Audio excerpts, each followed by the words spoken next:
मुश्किल भले मौसम मिले, बढ़ते कदम न रुक पाएंगे, कोई रोक सके तो रोक ले। आभास है, विश्वास है, जन जन में मन की आस है, अब तोड़ ना सके कोई हमें, ये हाथ से जुड़ते हाथ हैं, हम दिल की सुनकर निकले हैं, इस देश ने दी आवाज है। बोलो साथ हमारे कौन चलेगा, बोलो साथ हमारे कौन चलेगा, बोलो साथ हमारे कौन चलेगा।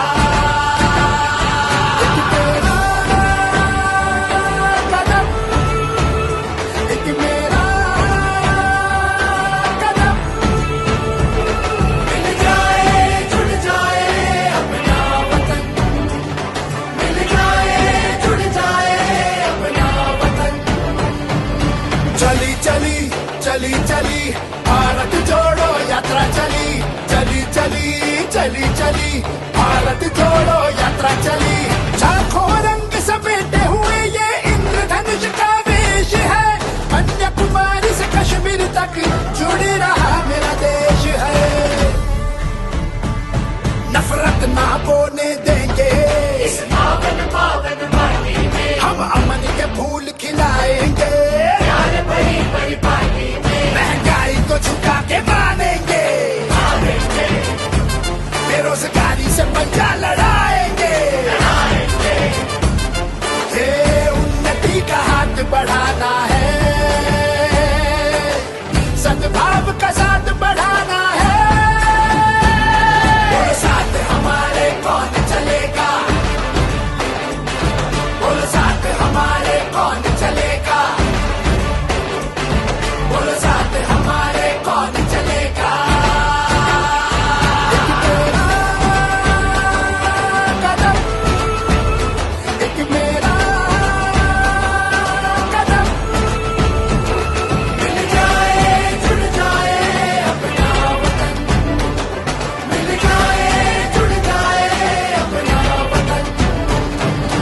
चली चली चली चली भारत जोड़ो यात्रा चली, चली चली चली चली भारत जोड़ो यात्रा चली, चली चली चली चली भारत जोड़ो यात्रा चली, चली चली चली चली भारत जोड़ो यात्रा चली।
పనులో కష్టాలనే నువ్వెదురుకో, ముందడుగు నీ నువ్వాపకు, ఆపేవారుంటే ఆపని.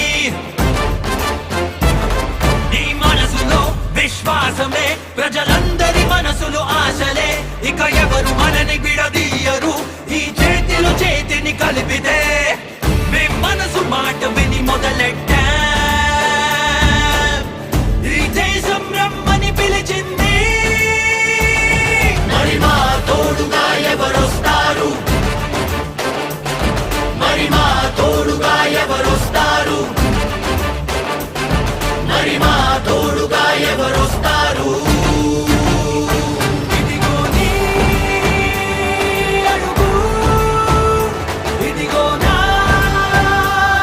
అడుగు.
सब मिले, बढ़ते कदम न रुक पाएंगे, कोई रोक सके तो रोक ले। आभास है, विश्वास है, जन जन में मन की आस है, अब तोड़ ना सके कोई हमें, ये हाथ से जुड़ते हाथ हैं, हम दिल की सुनकर निकले हैं, इस देश ने दी आवाज है, बोलो साथ हमारे कौन चलेगा, बोलो साथ हमारे कौन चलेगा, बोलो साथ हमारे कौन चलेगा।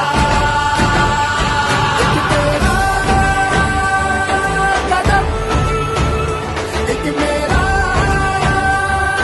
कदम, मिल जाए जुड़ जाए अपना वतन, मिल जाए जुड़ जाए अपना वतन।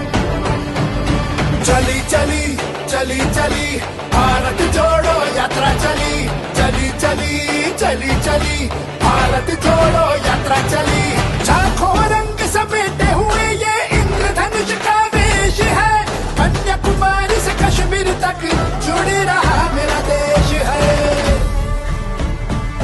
नफरत ना बोने देंगे इस पावन पावन माटी में, हम अमन के फूल खिलाएंगे, प्यार भरी भरी पार्टी में, महंगाई को झुका के मानेंगे, बेरोजगारी से पंजा लड़ाएंगे, हे उन्नति का हाथ बढ़ाना है, सद्भाव का साथ बढ़ाना है, बोलो साथ हमारे कौन चलेगा, बोलो साथ हमारे कौन चलेगा, बोलो साथ हमारे कौन चलेगा।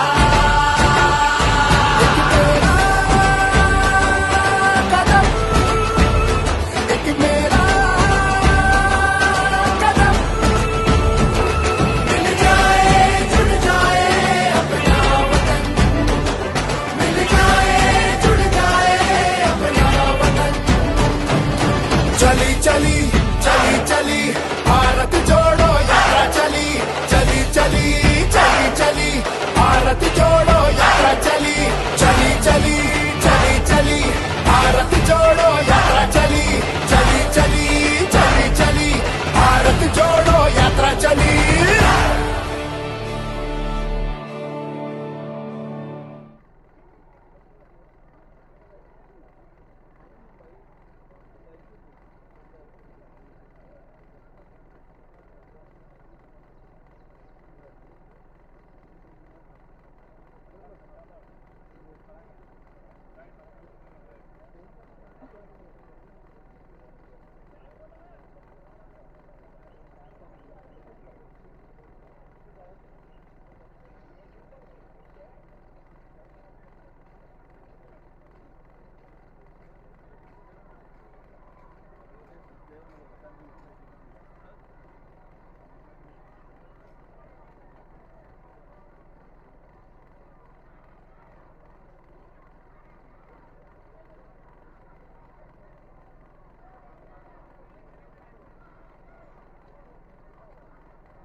వెనుగాలిలో తుఫానులో కష్టాలనే నువ్వెదురుకో, ముందడుగు నీ నువ్వాపకు, ఆపేవారుంటే ఆపని,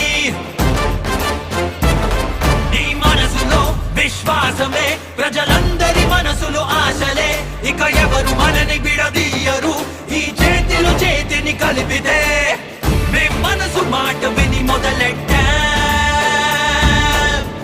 ఈ దేశం రమ్మని పిలిచింది, మరి మా తోడుగా ఎవరొస్తారు, మరి మా తోడుగా ఎవరొస్తారు, మరి మా తోడుగా ఎవరొస్తారు.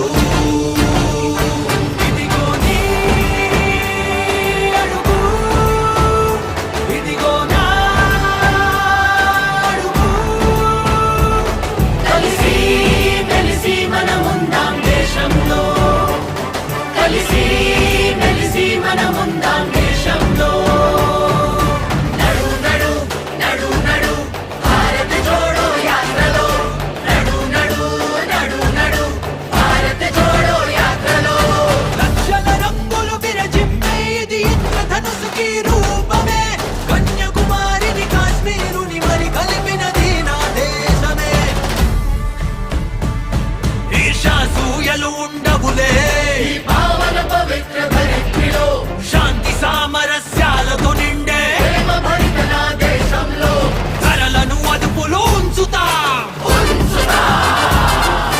నిరుద్యోగాన్ని పోగొడతాం ఏ ఉన్నతి మార్గంలో పోదాము సద్భావం అమలు పరుద్దాము మరి మా తోడుగా ఎవరొస్తారు మరి మా తోడుగా ఎవరొస్తారు మరి మా తోడుగా ఎవరొస్తారు ఇదిగో నీ అడుగు ఇదిగో నా అడుగు కలిసి మెలిసి మనముందాం దేశంలో కలిసి మెలిసి మనముందాం దేశంలో నడు నడు నడు నడు భారత్ జోడో యాత్రలో నడు నడు నడు నడు భారత్ జోడో యాత్రలో నడు నడు నడు నడు భారత్ జోడో యాత్రలో నడు నడు నడు నడు భారత్ జోడో యాత్రలో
शैलजा हिरेमठ कोप्पल डिस्ट्रिक्ट गंगावती से आई हूँ। इतिहास में गांधी जी की बारे में, मूवमेंट के बारे में वो सभी हम पढ़ते थे। उनके साथ लाखों लोग पीछे पीछे पीछे भागते थे। वो एक मूवमेंट लाइव हम देखने को मिल रहे हैं, वो राहुल गांधी के साथ। राहुल गांधी चलते रहते हैं, सबके साथ बात करते रहते हैं, प्यार देते रहते हैं। ये वो सभी देखने के वास्ते लोग किलोमीटर पीछे पीछे पीछे उनके साथ भागते रहते हैं। पिछले 8 साल से कहीं भी देखो नफरत देख रहे हैं। ये सभी देखते देख के सभी को बेजार हो गए। कुछ ना कुछ चेंज चाहिए थे लोगों को, मगर कोई भी आगे कदम उठाना ना, वो कदम राहुल गांधी जी उठाई है। कन्याकुमारी से कश्मीर तक ये छोटी बात नहीं है। हम गुंडलुपेटे से बल्लारी आने तक कितना दर्द होते हैं ये पैदल चलने में, रुकने में। हम लोग सभी कर्नाटक वाले ने, पूरा देशवासियां सोनिया गांधी जी को हैंड्स अप करना। क्यों बोले तो उनका पति को यही लोगों में उन्होंने खोए थे। वो दर्द उन्होंने सीने में रखकर अब बीच रास्ते के ऊपर उनको बेटे को छोड़े है ना, इससे भी बड़ी माँ कहाँ मिलते है दुनिया में, बोलिए। राहुल गांधी के ऊपर लोग बहुत भरोसा कर रहे हैं। ये रुकने वाले नहीं है। ये देश का भविष्य का बहुत बढ़िया नायक होते हैं। भारत को कुछ नया दिशा में आगे 2-3 साल का भविष्य उन्होंने स्ट्रैटेजी देते हैं, हकीकत बोलते हैं। बीजेपी वाले डाइजेस्ट नहीं करते थे, उस वास्ते उनको इतना अपमान करने के बाद भी लोगों के बीच में चलना एक निर्धार करे है ना, ये यात्रा बनाने के वास्ते सिविल सोसाइटी की तरफ से उनको धन्यवाद बोलूंगी। क्यों बात नहीं करते हो तुम भूखे मजलूम इंसानों की? क्यों भटकाते हो नए नए कानून लाकर गंदी सी? क्यों बतलाते नहीं हो तुम हालात हिंदुस्तानियों की? जब किसान भूख से मर जाएगा तब खुदा रूठ जाएगा, तो एक सैलाब आएगा, इनकलाब आएगा।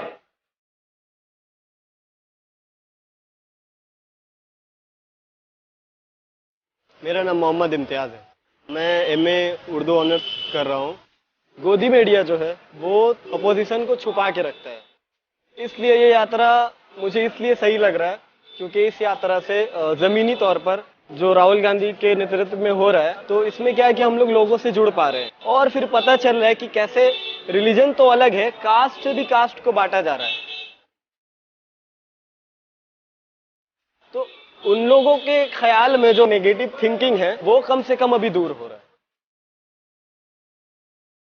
जो सत्ते पे है वो किसी की बात नहीं करते, भूखे मजलूमों की बात नहीं करते, बढ़ती हुई महंगाई, बेरोजगारी, किसानों की बात नहीं करते।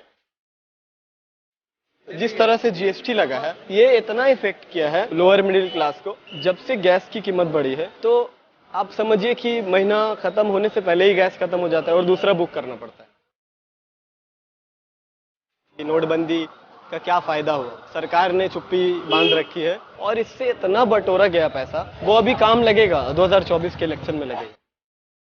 काम तो है ही नहीं, अब समझ लीजिए। अग्निवीर तो छोड़ दीजिए, अग्निवीर ऐसा है कि वो पूरी जिंदगी मेहनत किया और किसी तरह फौज में वो एडमिट होता है, उसके बाद वो 4 साल फौज रहता है, उसके बाद वो फिर अपने बैक जिंदगी में आ जाता है, तो सर उसको क्या फायदा हुआ? मैं दोस्तों से यही कहूंगा, किसी भी तरह का साथ देना हो तो आप भारत जोड़ो यात्रा का, राहुल गांधी का साथ दे सकते हैं।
వెనుగాలిలో తుఫానులో కష్టాలనే నువ్వెదురుకో, ముందడుగు నీ నువ్వాపకు, ఆపేవారుంటే ఆపని. నీ మనసులో విశ్వాసమే ప్రజలందరి మనసులు ఆశలే, ఇక ఎవరు మనని విడదీయరు ఈ చేతిలో చేతిని కలిపితే. మేం మనసు మాట విని మొదలెట్టా, ఈ దేశం రమ్మని పిలిచింది. మరి మా తోడుగా ఎవరొస్తారు, మరి మా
मुश्किल भले मौसम मिले, बढ़ते कदम न रुक पाएंगे, कोई रोक सके तो रोक ले। आभास है, विश्वास है, जन जन में मन की आस है, अब तोड़ ना सके कोई हमें, ये हाथ से जुड़ते हाथ हैं, हम दिल की सुनकर निकले हैं, इस देश ने दी आवाज है, बोलो साथ हमारे कौन चलेगा, बोलो साथ हमारे कौन चलेगा, बोलो साथ हमारे कौन चलेगा। एक तेरा कदम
వెనుగాలిలో తుఫానులో కష్టాలనే నువ్వెదురుకో, ముందడుగు నీ నువ్వాపకు, ఆపేవారుంటే ఆపని. నీ మనసులో విశ్వాసమే ప్రజలందరి మనసులు ఆశలే, ఇక ఎవరు మనని విడదీయరు ఈ చేతిలో చేతిని కలిపితే. మీ మనసు మాట విని మొదలెట్టా, ఈ దేశం రమ్మని పిలిచింది. మరి మా తోడుగా ఎవరొస్తారు, మరి మా తోడుగా ఎవరొస్తారు, మరి మా తోడుగా ఎవరొస్తారు. ఇదిగో నీ అడుగు, ఇదిగో నా అడుగు.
उसके बाद भी कर भैया भेज रहा हूँ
नागपुर oranges, एकदम fresh. Over 200 fruits and vegetables delivered fresh to your home. Download Zepto, 10-minute grocery delivery.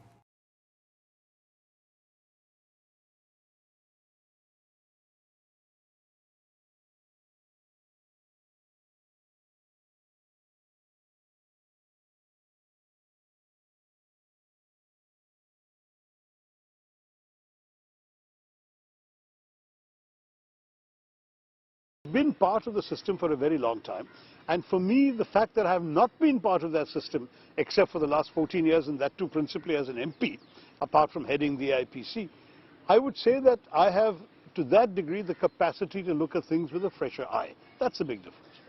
I'll ask you this one more time. Who will be the face of this new Congress, as you're calling it? Whoever becomes president, or is that a done deal for Rahul Gandhi? He will be your prime ministerial face or your face? I think we'll have to wait and see. We'll have to see who has the greatest appeal with the public, and we'll have to see what the party wants. There's no question in my mind that if you're talking about democratizing the party and decentralizing it, a lot more people will have to be involved in deciding on questions like that than just one individual So potentially a collective leadership. I think so. I think one of our great slogans in the 2014 election, when Mr. Modi was going around thumping his chest and saying, me, me, me, our slogan was, you may remember, Main Nahi Hum. We are the party of the hums. We are going to stand for a party of collective, consultative and experienced leadership. And I'm hearing of a possibility of an even shadow cabinet around whoever becomes Congress president. Is that possible? Why not? You know, you're doing all this while you've written another book. I don't know where you find the time to write this. I don't sleep enough, Raji. You don't sleep enough. You've written a book this time on Ambedkar. And it's interesting because Dalit votes are among the votes that have left the Congress in recent times. Is Shashi Tharoor still sort of discovering in a way through his books why I'm a Hindu, now Ambedkar, in a way areas where the Congress needs to... You've lost the Hindu vote. I also have a book on Nehru. You've lost the Dalit vote. You've also had a book on Nehru, but you know, this is a party that has lost the Dalit vote. Earlier lost, the belief is lost the Hindu vote. How does your writing fit in with your politics? This lost the Hindu vote stuff, Rajdeep, is simply not accurate because you're talking about having lost to the BJP, which won 31 and then 37% in two successive elections.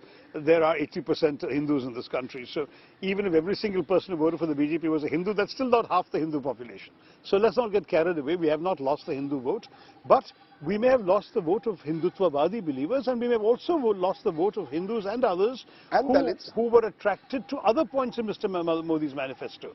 In the case of 2014, it was the economic message. In the case of 2019, may have been Pulwama Balak court, national security. So different messages may have worked at different times. To my mind, the core issue still remains. What do we stand for? And why is it that our notion of an inclusive India is one that we have allowed to disappear? We need to get everyone back together and include them in the new narrative of the progress. Because how do you really get that nationalist vote back again? You know, during Indira Gandhi's time, the Congress was seen to be the party that held the political center. There's a belief that under Rahul Gandhi, the Congress has veered far too much towards the left, and therefore the nationalistic spirit has completely been captured today by the BJP. How do you respond? Will you change that? Savagely ironic, because we are the party of nationalism. We are the party descended from those who fought for the freedom of this country. That was the party of Mahatma Gandhi, Jawaharlal Nehru, not the party today. No, but the point is that we are heirs to that party. We should never disavow that legacy. We should absolutely stand up for Indian nationalism, but Indian nationalism and not Hindutva nationalism. What Mr. Modi's party talks about is a very narrow interpretation of our nationhood. I think we have to talk about Indian nationalism that embraces all languages, all regions, all religions, all groups in one shared dream of a future progress. That's what India is all about. Because I remember Sonia Gandhi at the India Today conclave in 2018 almost admitted that the Congress was being perceived as a pro-Muslim party. We're a pro-everybody party. That's the difference between us. The BJP is only a pro-Hindu party, and that too a very narrow understanding of what Hinduism is. We are a pro-Hindu, Muslim, Christian, Adivasi, Dalit, anyone you name. Because from our point of view, everyone is Indian. We stand for the Ambedkar idea of the Constitution, which empowered the individual Indian citizen. Everyone with an Indian passport, everyone calling himself an Indian citizen, has the same rights as everyone else. Because one of the groups that you've lost are the group between 18 to 30, the young voter. And many of those young voters believe the Congress is a party of corruption, of dynasty, a party of the old India, not of the new India. And Mr. Modi has captured the zeitgeist of the new India. In that case, we'll produce a newer India, an India that will actually take us beyond the limitations of Mr. Modi's vision into an India that, apart from being new in terms of technology, economic development, free enterprise, all of those wonderful things, is also going to be an India that includes and not excludes, an India where nobody feels unwelcome because of their religion, an India where everyone is free to be themselves. That's the India we want to create. We've got to go back to that. What happens if you lose? What happens if I lose? Yes. I continue to do my work as MP for Thiruvananthapuram. I still have a year and a bit to go, and my voters have placed their trust in me. I need to reward. Because there was buzz that if you lose, you might drift towards the AAP or the Trinamool Congress or even quit politics. Is that true? Listen, at this point, I would say the party that I am running to lead is the party that I've devoted my entire political career to. I've never been in any other party. It is true that other parties had approached me in the past, but as you can see, I'm still where I am. That's a confession. Other parties have approached him. I won't name any names. Many other parties have come to me saying, would you like to come and join us? And I said very politely, I'm in the party that I'm in. My voters and workers have elected me to represent them, and I'm going to continue representing them. I haven't gone anywhere. I'm here. Okay, let me leave you with the last question, which is a lovely quote that you put. You're quoting Majrooh Sultanpuri, interestingly in Urdu. So you're moving from English, Tharurian English, to Hindi, to now Urdu, and you quote that famous, those lines of Majrooh Sultanpuri. मैं अकेला ही चला था, जनाबे मंजिल मगर लोग साथ आते गए और कारवां बनता गया. So you're hoping that you are the Pied Piper of the Congress, is it? People will join you in this movement. I think when in a short while I go submit my nomination forms, you will see where the Karwan has come from. It's come from all corners of the country. It's included and embraced party workers of all sorts of backgrounds, religions, languages, regions, and at the same time, they've come with me, even though when I set out on this journey, many thought it was quixotic. They've all come with me and they've said, let's try and make a new story for the Congress Party behind me. So I'm happy to lead them in that direction. Well, Dr. Tharoor, you've had a long karma from being in the United Nations to Thiruvananthapuram MP to continually writing books, Sahitya Akademi Award winner among other things, to now trying to become the next Congress President. We wish you the best, as we wish all candidates who contest this post. You sound like Sonia Gandhi. Thank you, I sound like Sonia Gandhi.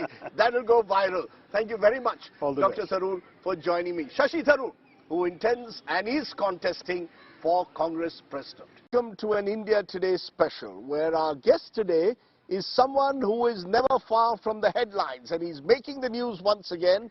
He's filed his nomination for Congress President, Congress three-time MP from Thiruvananthapuram, and also out with another book, this time on Dr. Ambedkar.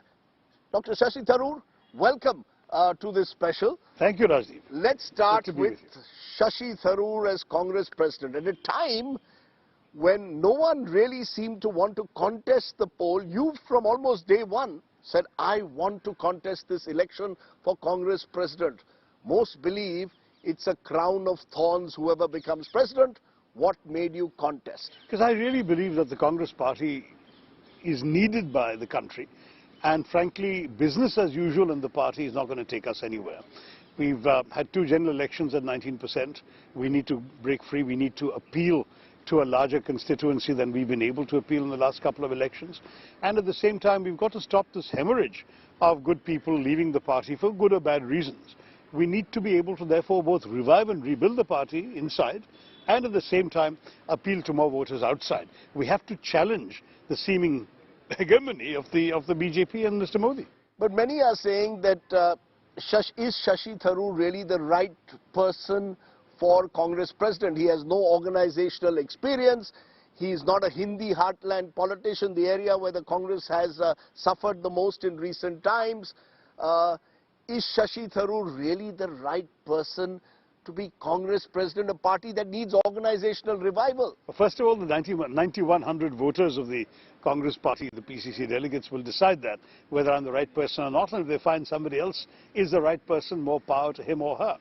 What I will say, however, is that given the fact that so many of our recent problems have stemmed from the way in which the organization is being run, I don't think that the disadvantage, so-called, of not being entrenched in the organization is such a disadvantage. In some ways, I come without the baggage of having any vested interest in the way in which we've been running the organization, and part of my message to my voters is going to be, let's change the way the organization is run. Let's decentralize authority in the party. And that's part of what I'm contesting for. You know, when you say decentralize the authority, it almost seems that Shashi Tharoor is fatiguing of this high command culture of the Congress. Because one of the other disadvantages apparently is you're a so-called member of the so-called G23. So-called is right. This rebel group against the Gandhi family or against the party high command culture. In a way, are you representing that rebellious group within the Congress? First of all, the group is in your imagination of the media, frankly, Rajdeep, because the truth is that a number of senior colleagues wanted to write a letter, and they reached out to people who happened to be available in Delhi during the COVID lockdown. And so 23 people were around. They said at the time they'd spoken to over 100 around the country, but because of the lockdown, people couldn't come here and sign it. So the sympathizers for these thoughts were much more widespread. So I don't think G23 as some sort of organizational entity makes any sense. It didn't exist.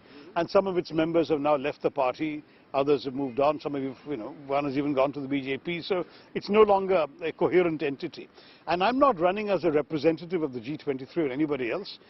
I am only running because a sufficiently broad number of party colleagues, and I mean ordinary colleagues, not the grandees in the party, urged me to do so.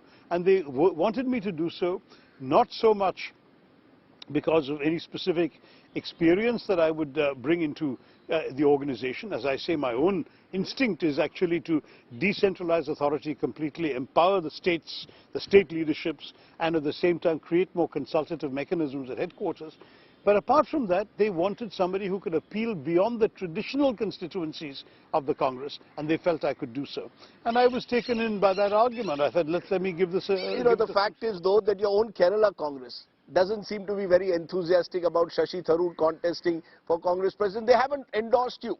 Let's be clear, your Kerala leadership hasn't. You are seen, whether this is an appropriate word to use or not, part of the Lutyens club in the Congress. The English-speaking, the last of the English-speaking elite within the Congress. It's one thing to write books, to have been with your international experience. It's another thing to run a party like the Congress, particularly at the time in which the Congress finds itself. Ideally, we want the Congress to run itself. That is, we want people at all levels of the party to have a stake, to have authority, to have ownership of the party. It shouldn't be one person sitting in Delhi running. It shouldn't be a party that gets habituated to passing one-line resolutions, passing all decisions up the chain to the president. Let's try and empower people at all levels. What is the complaint that one keeps hearing at all levels of the party is people feeling disempowered. Let's change that. So as far as I'm concerned, that's the first concern. Secondly, frankly, if indeed many people don't